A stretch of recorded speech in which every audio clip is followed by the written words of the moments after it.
Okay, it is Saturday morning after the big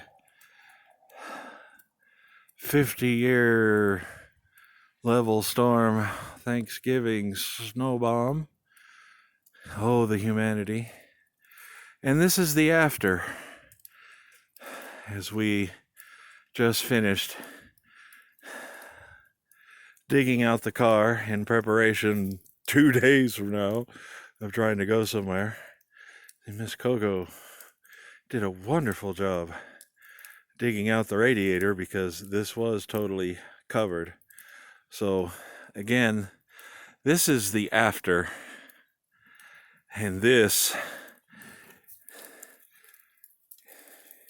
is the before. And actually on my car, we didn't have a chunk of it fall off. We have had a little sunshine. Some has come off.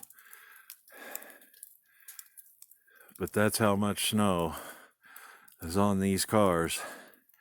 And again, what they're saying at the National Weather Service, this is the biggest snow San Bernardino Mountains have had in 50 years.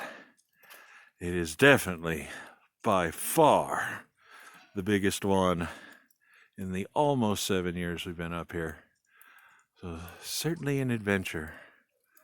But, this is the kind of thing that sometimes you have to put up with when you've got this kind of view.